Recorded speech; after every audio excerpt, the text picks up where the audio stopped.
नमस्कार बंधुरा आज बनाबो पटल दिए माछेर तरकारी। तो प्रथमेই আমি क পিস কাতলা মাছ নুন হলুদ মাখিয়ে নিয়েছি। এখন সরষের তেল গরম করে নিয়েছি। মাছগুলো একে একে ভেজে নেব। দেখুন একে একে দিয়ে দিলাম।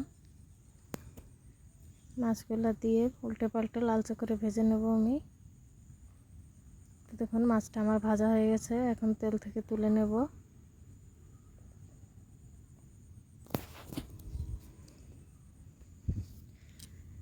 তেলটা আর একটু গরম করে নিয়েছি। এইভাবে দিয়ে দেবো লম্বা লম্বা কেটে রাখা কিছু আলুগুলো লালচে করে ভেজে তুলে নেব।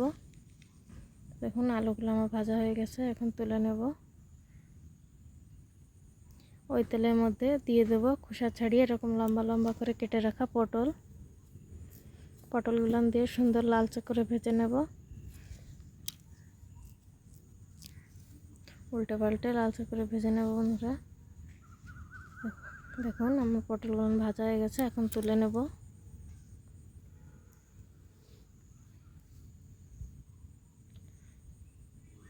তুলে নিয়েছি। আর কিছু সরষের তেল গরম করে নিয়েছি। ফোড়নে দিয়ে দেবো কিছু কালো জিরে,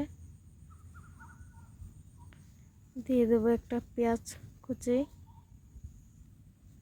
পেঁয়াজটাকে সুন্দর ভেজে নেব একটু। দিয়ে দেবো 1 চামচ আদা রসুন জিরে বাটা, দিয়ে এটাকে একটু ভাজা ভাজা করে নেব। দিয়ে দেবো 2টো টমেটো কুচি, দিয়ে মিশিয়ে নেব। তো বন্ধুরা আপনারাও বাড়িতে বানিয়ে খেয়ে দেখবেন। দিয়ে দেবো 1 চামচ নুন, দেবো 1 চামচ হলুদ, দিয়ে সুন্দর মিশিয়ে মশলাটাকে কষিয়ে নেব। তো দেখুন মশলাটা আমার কষানো হয়ে গেছে, এখন দিয়ে দেবো ভেজে রাখা আলু পটল, দিয়ে সুন্দর মিশিয়ে নেব। মিশিয়ে নিয়ে দিয়ে দেবো মাছগুলা, ভেজে রাখা মাছটা ঢেলে দিলাম, দিয়ে এটাকেও সুন্দর মিশিয়ে নেব। এখন দিয়ে দেবো সর্ষে আর কিছু কাঁচা লঙ্কা বেটে নিয়েছি, সেটাকে দিয়ে দেবো। দিয়ে নাড়িয়ে চাড়িয়ে সুন্দর কষিয়ে নেব।